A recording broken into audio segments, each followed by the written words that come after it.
Hey everybody, this is herculespetix, founder, curator, docent, and gift shop employee of the herculespetix Academy of Comic Book Studies. Today we're going to be looking at Ring of Roses, a 4-issue miniseries from 1992 to 1993, published by Dark Horse Comics. This is a really great comic book. Unfortunately, though, it came out in 92, 93. So this is like Image was just coming out. Everyone was into buying these new superhero universes. And this is obviously not that. This is a very complex, dense story, alternate history story, drawn in this classic cartooning style, not the bombastic style that was popular at the time. So pretty soon after it came out, it was already in quarter bins. I remember for decades seeing these in quarter bins, which is a shame because it's such a good comic. It's just people didn't appreciate it at the time. I think if it came out today as a graphic novel, it would get a lot more kudos. But it was pretty quickly forgotten in all that, speculator boom times. But it definitely stands the test of time compared to most of that crap. So we're going to look at it today. And hopefully you'll find them in a dollar bin now. I wouldn't pay any more than $1 for these because they were just, nobody cared about these forever. Okay, so issue number 1, John Watkis cover, the great English cartoonist who, went on to do tons of Vertigo stuff. He just did lots of random stuff in the comics field, but always really beautiful, totally unique style. Nobody draws like John Watkis. So he's the artist of this whole series, of course.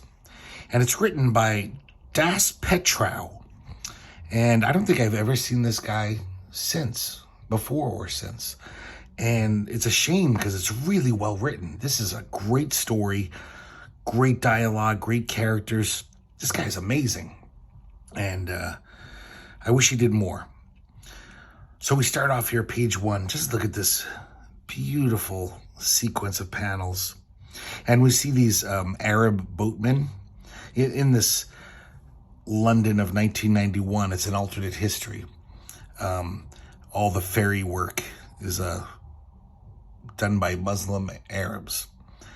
And this world is, it seems like the point of departure was, I guess in 1690, there was some battle where James II,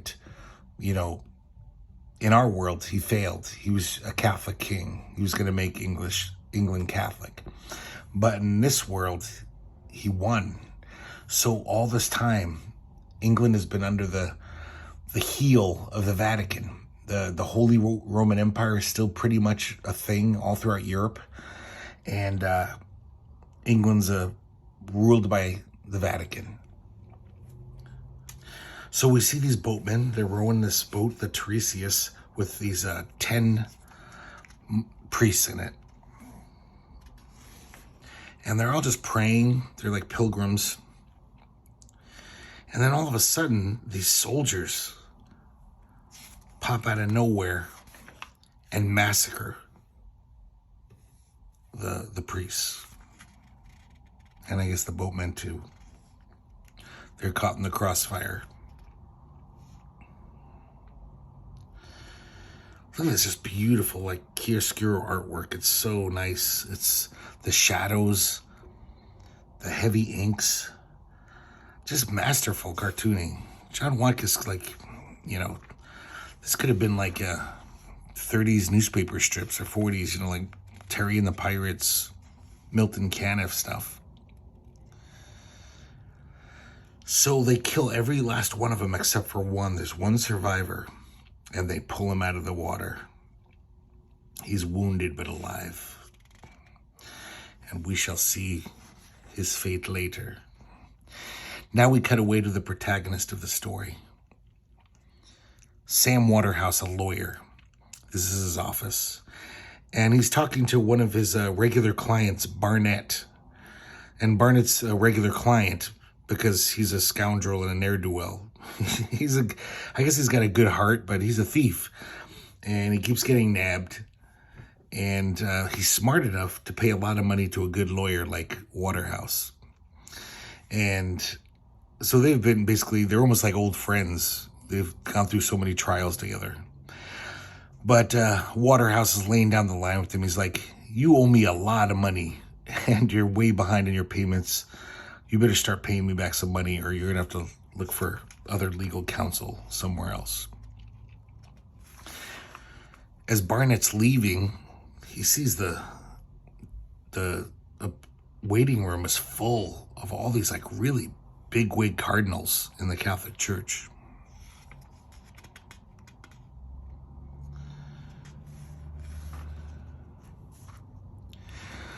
So he leaves the lawyer's office, and he sees in the gutter, he sees a rat convulsing. It's like having a seizure, and it's spitting up. It's like just dying, a horrible death. This is we'll see what this forebodes later. Now we cut away to the Daily Argus, the big newspaper in London. We see the art critic Quentin Woolf, and he's talking to these other reporters. And we find out that the Great Wall of London is to be closed off because the Pope is coming to visit. And this is big news. It's going to cut the city in half.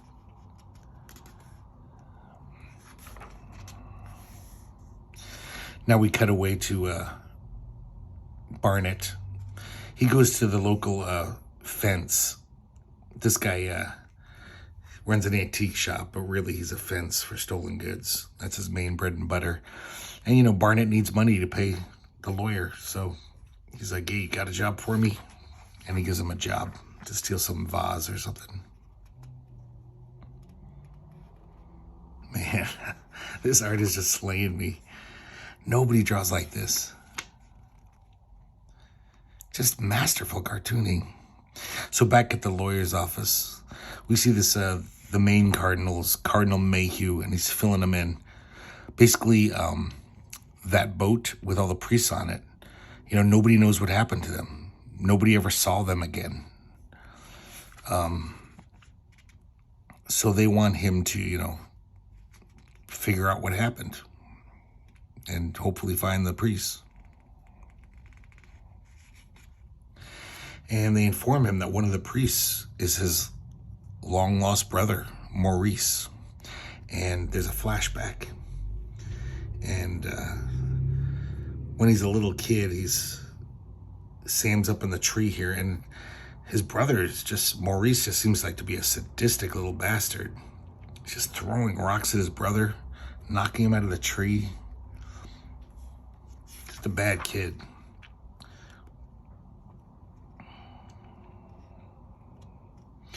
So the lawyer asks, how come you're not going to the officials, the authorities? And they say, there's not a Catholic among them. They're all Protestants. We don't trust them.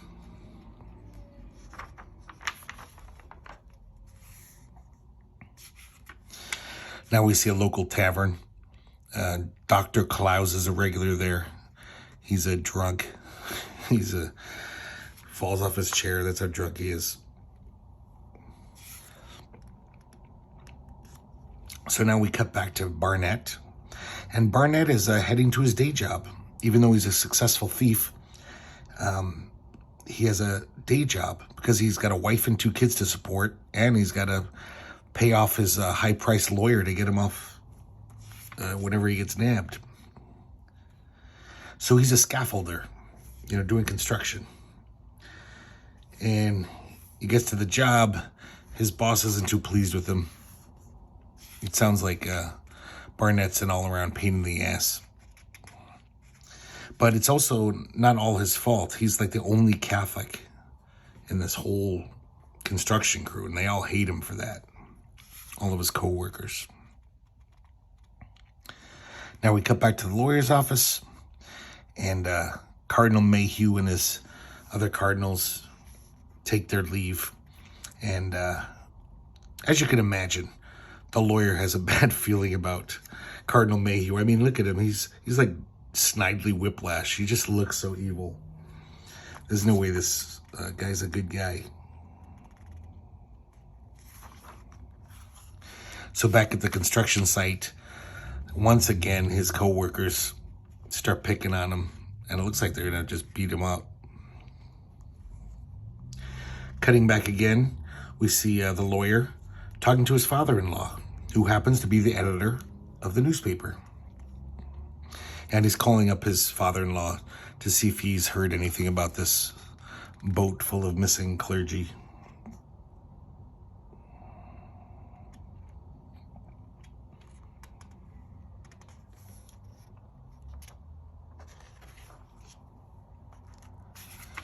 So back at the construction site, these guys attack Barnett, and Barnett's a badass motherfucker. He takes them all on and pretty much beats the shit out of all of them.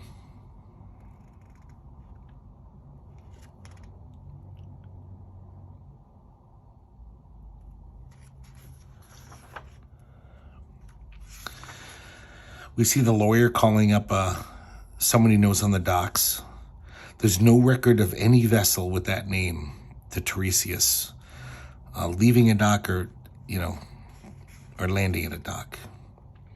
So something's shady about this.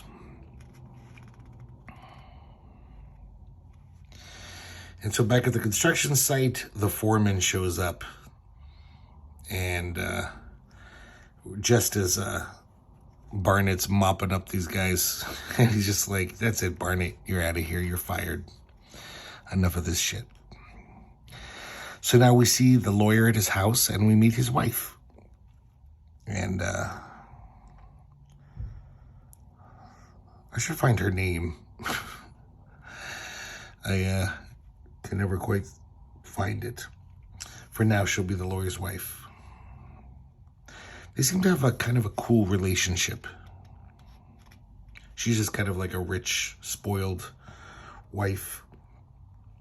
She says something about the Arab oarsman, and that jogs his brain. He's like, oh.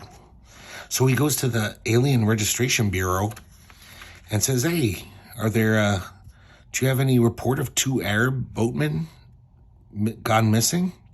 Because he figures, somebody might have reported that, and he could get a clue. This guy's being totally unhelpful. He's like, I think those files are being transferred now into different cabinets. Can't get them for you right now. Even though as a lawyer, he has every right to see him, so he's getting kind of pissed off. But then he remembers once he did a trial, and he did one of his clients did a special handshake to him, and it was the special handshake of the Rosy Cross. So in this world, the Rosy Cross is like the Freemasons. They're like a pro-Protestant, anti-Catholic Freemasons who are on the down low because the Catholic Church, runs everything. And he gives him the handshake, and it works. And all of a sudden, he's very helpful.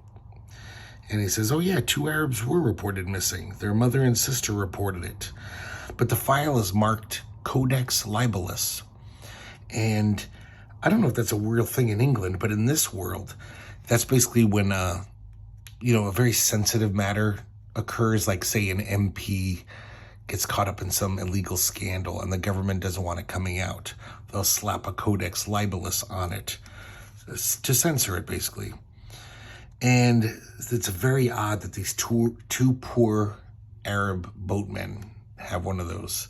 So the lawyer's starting to realize that some kind of conspiracy is going on. A lot of this doesn't add up. So that's the end of the first chapter. But then we have this nice stuff at the back. It's kind of like the Watchmen. It fills you in on this world. We see that this is the London Argus. They even made a nice logo for it. And we find out that the Prime Minister and his Foreign Secretary are in Rome right now talking to the new Pope. I guess the Pope is kind of a liberal Pope. He's actually English. It's the first English Pope. And they're basically doing negotiations because England's trying to basically take control of its own destiny. They're trying to pass this law in Parliament, which apparently both sides of the aisle are really into, where it'll make the army, the armed forces, under British control, not the Vatican.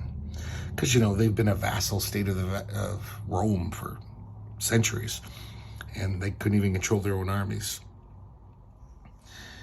We also see a little ominous note here. Thousands more rats sighted on London streets.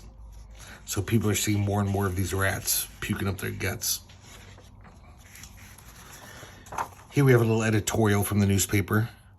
And Ratus vaticanus, a species of rodent soon to be on our streets. It's the Pope. Because in England, they're under the boot of the Vatican, but there's most of them are Protestants. So there's a lot of anti-Catholic feeling in England, even though they can't do much about it because Rome rules them. They do mention that the battle that changed everything, the Battle of the Boyne in 1690, when James II, in this reality, he won and turned England Catholic. Okay, we have number 2 here. I really like this cover. It's just showing the the villainous nature of Cardinal Mayhew. And just love the color, too. Just a really nice, striking cover. So something is annoying about this issue. It's kind of sad. I don't know what happened. I assume John Watkis ran out of time. But the art is so different. Still, his basic drawing chops are, undeniable. But the beautiful, heavy ink work, it's not here anymore. I think he ran out of time. Very scratchy, very kind of rushed looking shading and cross-hatching, and kind of looks sloppy a little. But of course, all the figures are drawn beautifully. Everything, John Watkis is just a great artist, but he obviously rushed this issue. So we're in Spitalfields. That's like a bad part of London.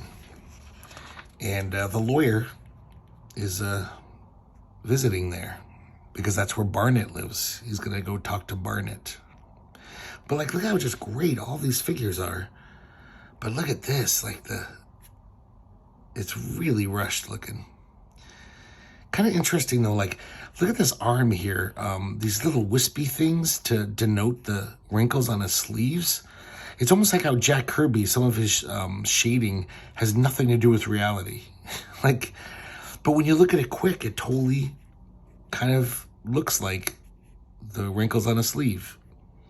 So he's just that good an artist. Even when he's Russian, he can kind of do a shorthand and make you believe it, So he knocks on Barnet's door. One of his daughters answers. The mother shows up. And says, I need to talk to your husband. And she's like, well, you're not coming in here. The house is a mess. And it's like, yeah, maybe we'll go to the local pub to talk then. She's like, well, not till Barnet finishes his dinner. I slaved over all day. So Barnet walks off alone to the local tavern, waiting for Barnet to show up. Now we cut away to a big museum in London. We see Quentin Woolf, the art critic. Turns out he's really good pals with the lawyer's wife. And they're at this Egyptian exhibit.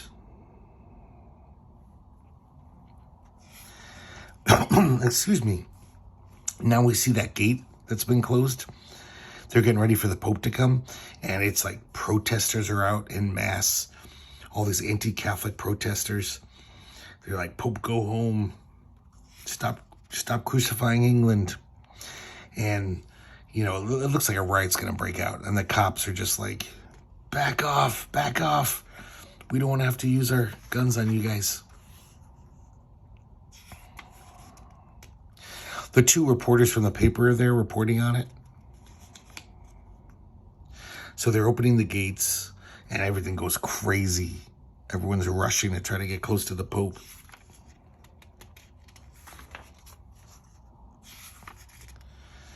And here we see the Pope. He's like, he's not too happy. So,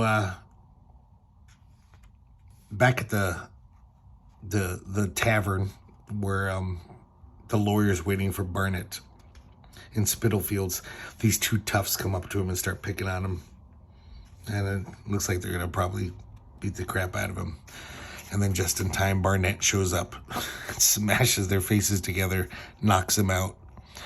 Look at these fingers here, though. Those are like Kirby fingers, all squared off. So they sit down and talk. And the lawyer makes Barnett an offer. He says, you owe me all this money. I'll erase the debt if you do this job for me. I need a man of your skills. So as we go back to the museum, and as Quentin and the lawyer's wife are leaving, they see a man on the street just collapsing, puking his guts up, just convulsing.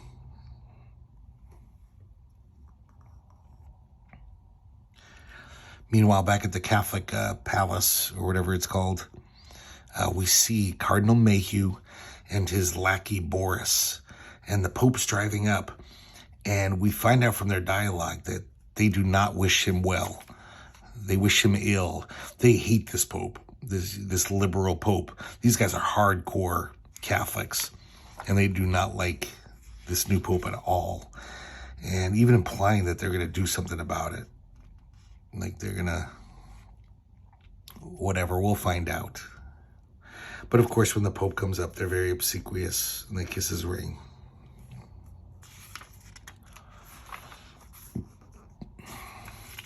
Now we see the lawyer and his wife, and the wife's parents, the editor of the newspaper and his wife. They're having a nice dinner. And all of a sudden, the father takes ill. He feels really bad. We cut away to Barnett sneaking into the Alien Registration Bureau on behest of the lawyer. And he's getting that Codex Libellus file about the two Muslims.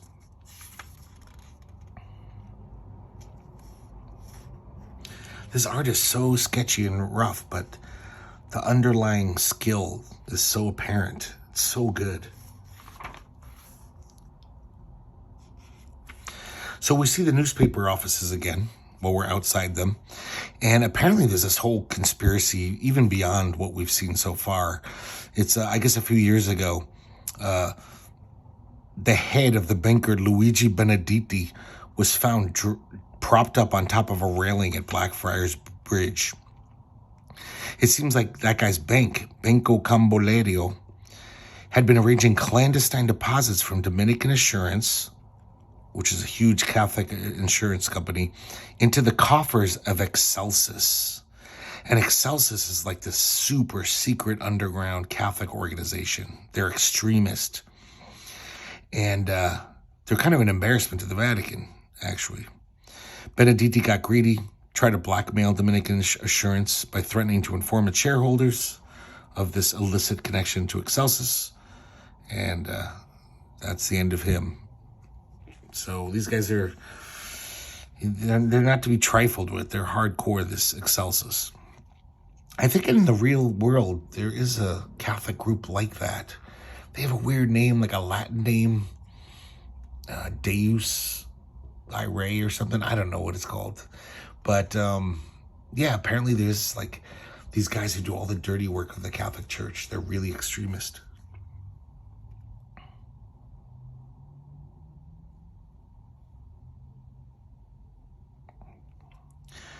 So the lawyer is chatting with these reporters, and they're kind of comparing notes.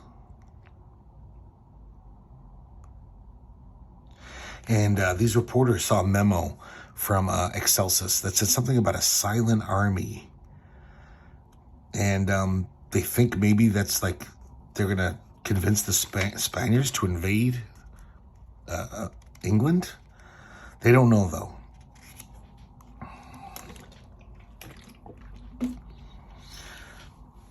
So they're telling him that, Mr. Waterhouse, your brother, made a very dangerous friend in Cardinal Mayhew. And also, he has ties to his old friend, Robert Kaplan, the industrialist. So now we see another flashback. So there's Sam. And Robert and Maurice. Robert seems just as sadistic and evil as Maurice as a kid. He makes this like chemical or something. And they feed it to a cow just as a prank. And it makes the whole cow like basically explode from the inside. It's a horrible, painful death. Sam is appalled, and those two are just laughing. So even as a teenager, Robert was brilliant, very, very intelligent.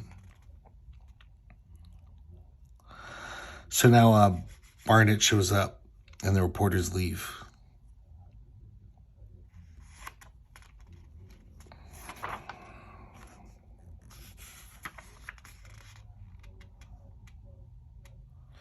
I love just these faces, just caricatures.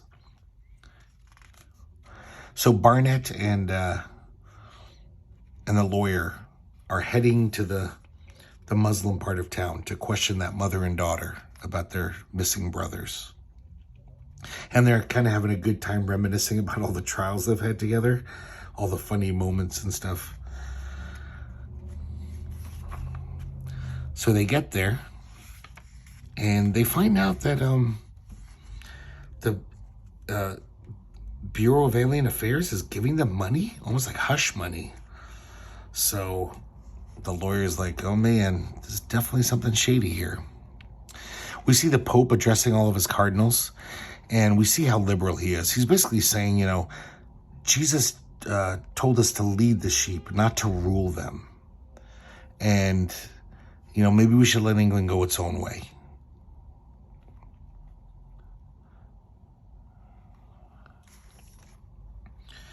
So as the meeting breaks up, Mayhew and his lackey are just, they're just livid. They're like, we got to get rid of this guy. This is fucking nuts what he's talking about.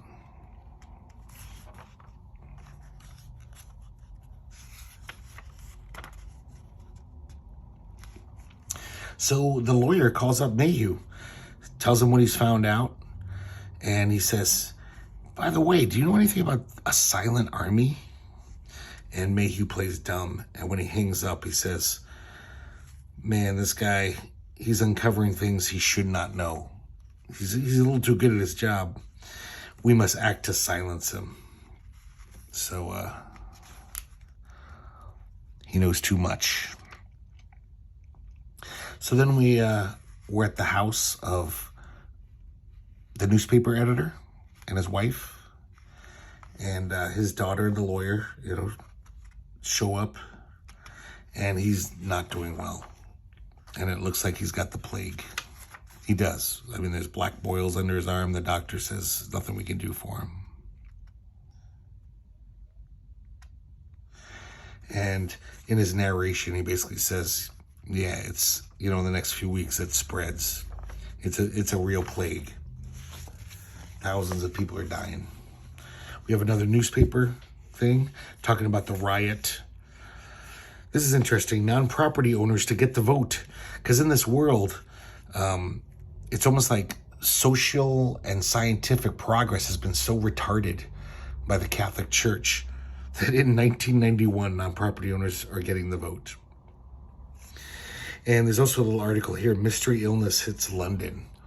And the newspapers, at the behest of the government, are totally downplaying it. I mean, at this point, everyone knows, all the doctors know there's this bubonic plague going around, but they're telling the journalists to just say, oh, just act like it's not that, you know, not that big a thing. I kind of like this one. It's an art review by Quentin Wolfe. And in 1991, Cubism has just started, you know, modern art, basically. And there's an exhibition at the National Gallery of all these Spanish Cubist artists. And Quentin's reaction is pretty similar to the art critics back in the 20s and 30s, where he's just like, it looks like a 4-year-old could draw this. You know, what a bunch of crap. He doesn't get it at all. He doesn't appreciate it. Kind of like that. Okay, let's get to number 3. Very striking cover there. I like that. Weird purple and yellow color scheme with a little orange. Okay, so here we finally see what happened to Maurice. the one they fished out of the river, those soldiers. So we find out that those soldiers were the Rosy Cross, that secret, like free Masonic type lodge. And these two guys are torturing him.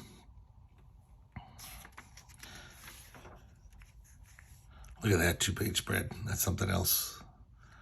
Drawing this crazy tile work.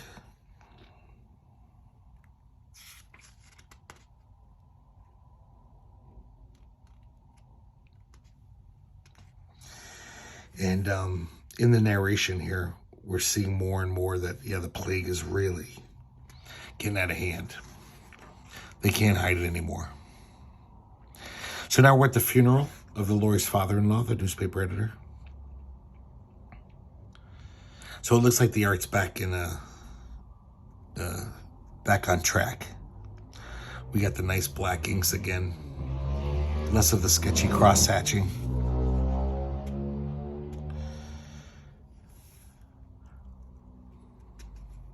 Man, look at that.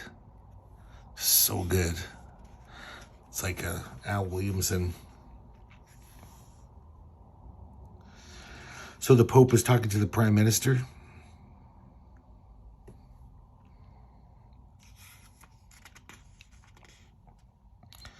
And now we see that Dr. Klaus.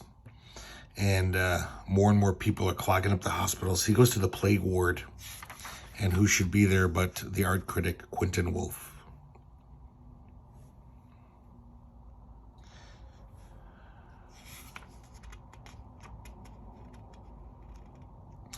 So now we see the lawyer and his wife. And I guess when they were going through her father's things, it turns out he was a member of the Rosy Cross. He's finding all these necklaces and books and stuff.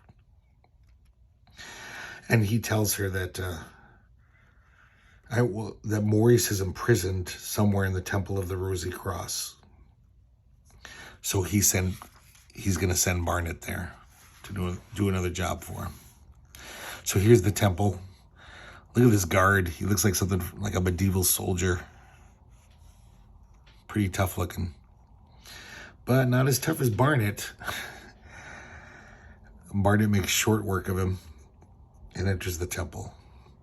And Barnett just nobody can beat him up. He's like Marv from Sin City, this guy.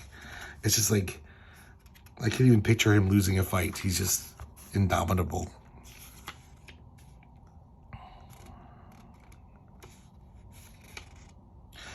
So Barnett's waiting for this guy to go in the bathroom, one of the Rosy Cross members, so he can be alone with him.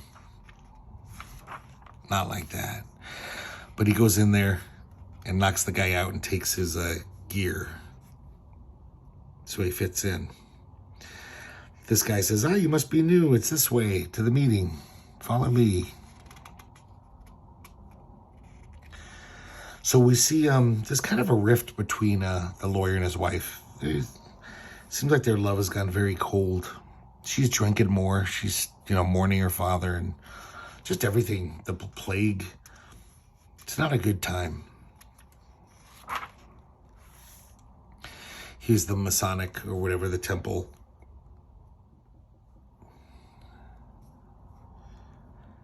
And Barnett kind of sneaks away to go look for Maurice. The lawyer goes to visit his mom. And he fills her in on what he's been up to. He says, I've been looking for these 10 priests, one of whom is Maurice. She's like, what? You've never mentioned your brother's name since that day you came home from finals, which I guess is like coming home from college. So we have another flashback. Young Sam comes home. His mother's crying because Maurice has returned as well. I guess after that cow incident, he was sent away to this strict disciplinary Catholic school all through his teenage years. And now he's out. And I guess they kind of brainwashed him there because this, bad kid is now a fanatical, crazy Catholic. He's flagellating himself, lighting all these candles, just ranting like a nut job about Christ. And he says, get out, pack your bags. You're torturing mom with this shit. So that's the last he ever saw his brother.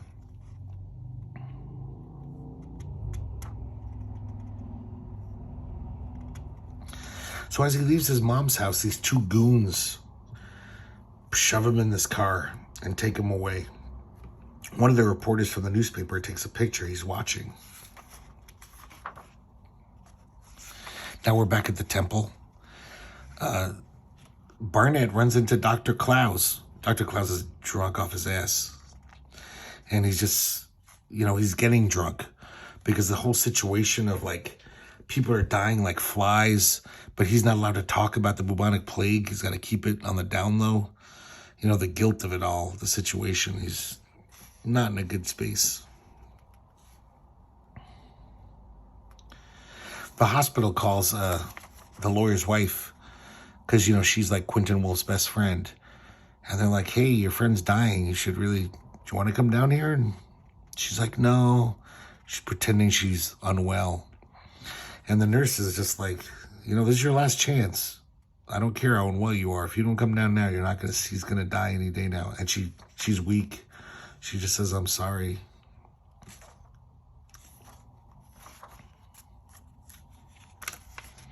Man, look at that. That's Quentin dying. That's the last of Quentin. Now we're back at the temple. We see those two torture guys. They want information from Maurice about the Silent Army and all these shenanigans the Catholic Church has been doing. And then Barnett shows up, headbutts one of them, and pummels the other one. And they're both knocked out. He frees Maurice. And Maurice is just totally over the rainbow at this point. He's ranting. He's delusionary. And Barnett happens to stand in front of this giant bird sculpture. So it looks like he has wings because the light from the stained glass window is like beaming from behind. And that really sets off Maurice. And he's just like, oh, Gabriel, I'm here. I've made it to the heavenly gates. And he gets up out of his chair and smashes through the window. Speaking of Sin City earlier, that still looks like that could be a Sin City panel. With the way the glass is breaking. So Barnett's like, ah, shit. And right then, all the guards show up. They've got him surrounded. Now we cut away to the Catholic Palace, or whatever they call it, and Cardinal Mayhew sneaks in. It looks like Nosferatu here. And he sneaks into the Pope's chambers and injects him with the bubonic plague.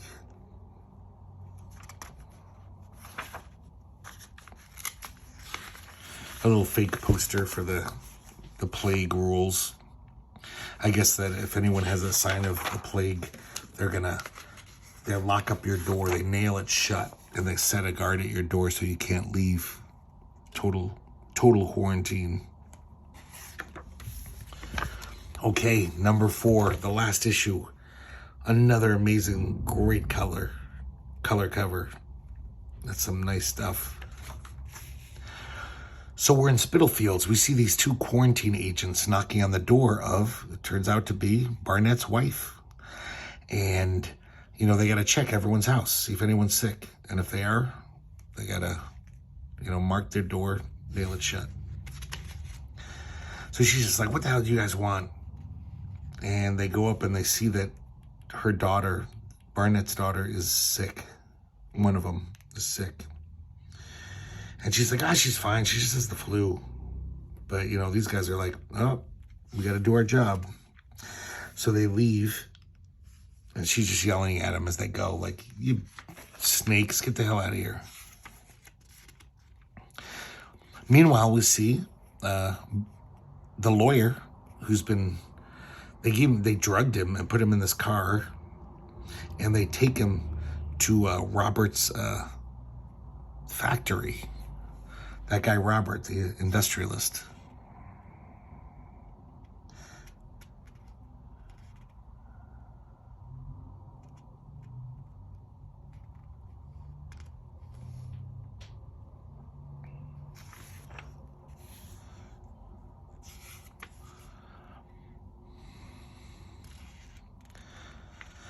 So now we're back at the temple.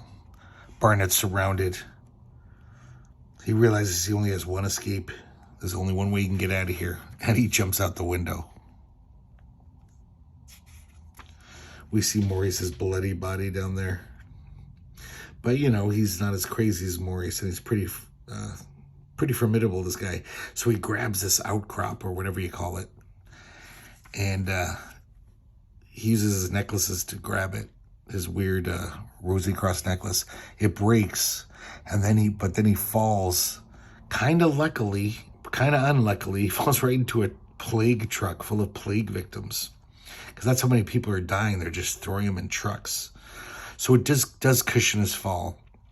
But, of course, look at this horrible panel, all these plague victims. So he jumps out as quick as he can. Back at the factory, it looks like the reporter who took the picture of him being kidnapped, he's there too. They captured him. And here we see Robert, whatever his last name is, Robert Calpin. Look at the cross-hatching on that. That's crazy, the shading. This too. Man, so many different styles employed here. Look at his hair there, just the straight lines. But when you look at it, you don't even think of it. It just totally looks like hair. He's so good, John Watkis.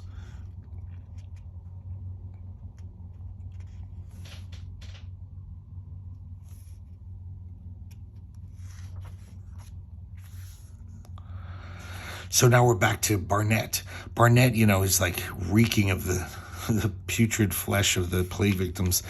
And he's kind of beat up from the fall and everything.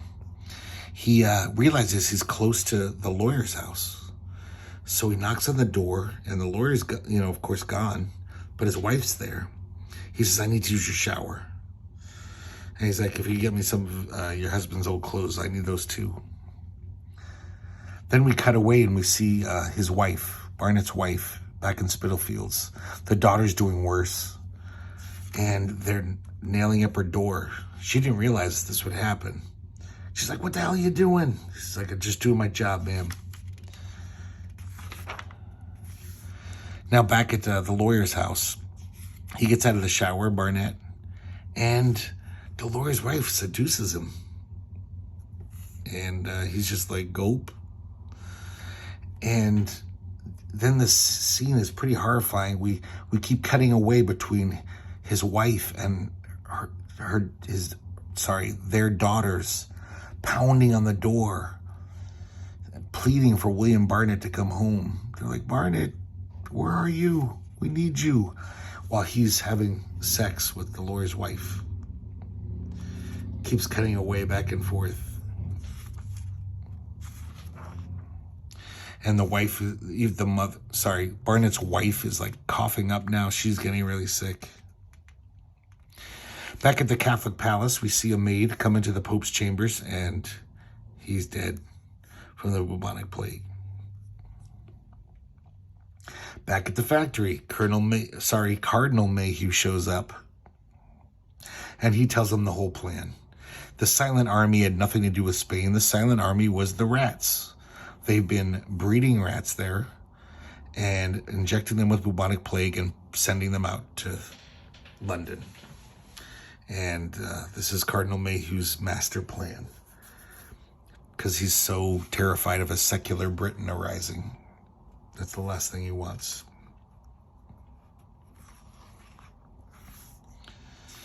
So now we're back at the lawyer's house. There's a knock at the door. It's the older reporter.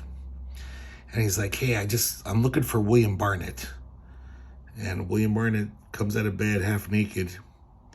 And she's like, I can explain. And he's like, listen, I don't care about your private life. Your husband's been kidnapped. I need Barnett to help. And Barnett's like, I'm done. Guys, I've been doing all these risky missions for you. I just want to get home to my wife and kids. And they're pleading with him, like, you got to help. He's like, no. It's like, you people are crazy. I'm out of here. And the reporter offers to give him a lift to his house.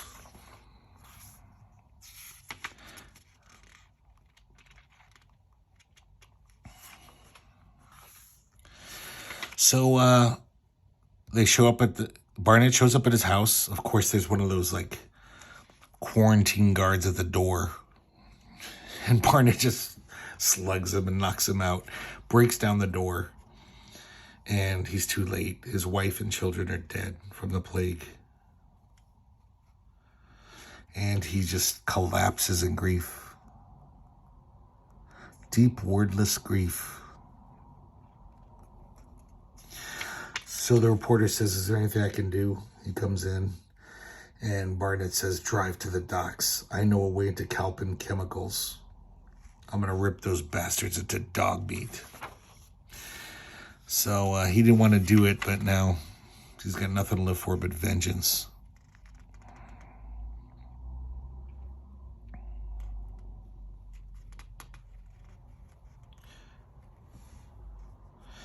So they're kind of like trying to get the lawyer, these Excelsis guys are trying to get the lawyer to join them.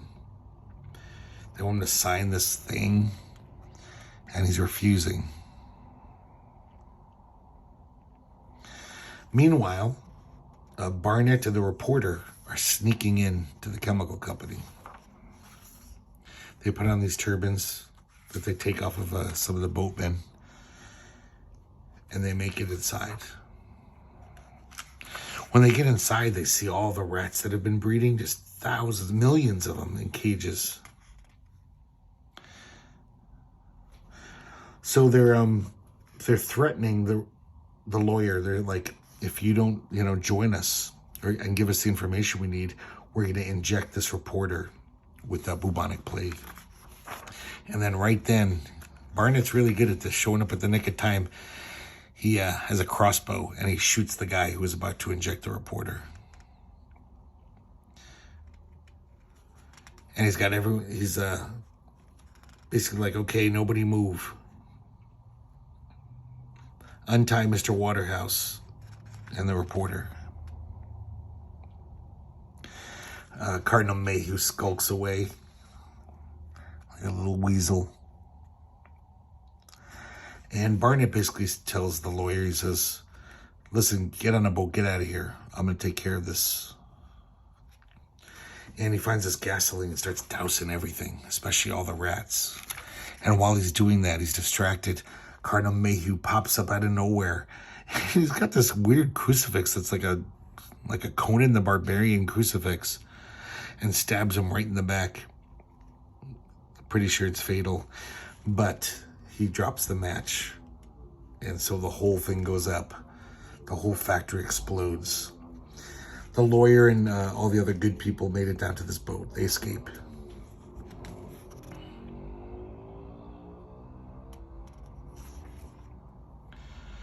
So now it's a year later. We jump ahead.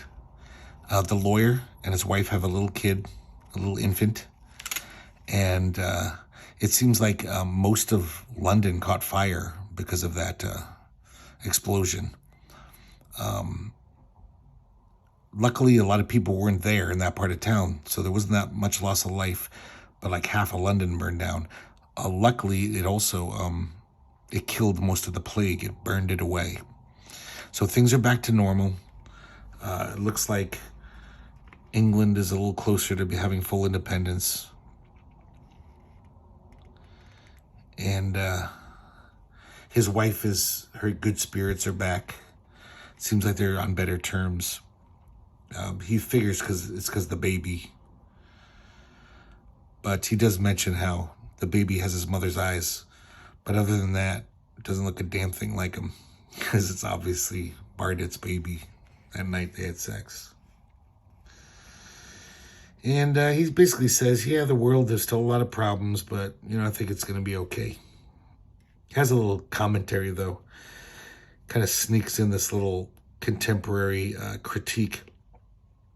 If Rome had its way, there'd be one-party rule. I'd hate to think of any country being ruled by one party for more than 10 years. Their grip on society would be too strong. God save us from that. I'm pretty sure when this was written, the Tories had probably ruled England for longer than 10 years. So I think that's what that's a reference to. So there you go, Ring of Roses, number 1 through 4. Really good stuff. You could see how good that art was. And the story's great. The writing is just top notch. I wish Das Petrou did more. So I'm pretty sure you'll find these quite easily. If you can't, I'd be amazed. I'm sure they're going for like 50 cents on eBay. And you should buy them. It's definitely worthy to be in your collection. Okay, I guess that's it. I'm glad you watched it. I hope you enjoyed it as much as I enjoyed rereading it. And I'll see you here next time at the Herculespetix Academy of Comic Book Studies.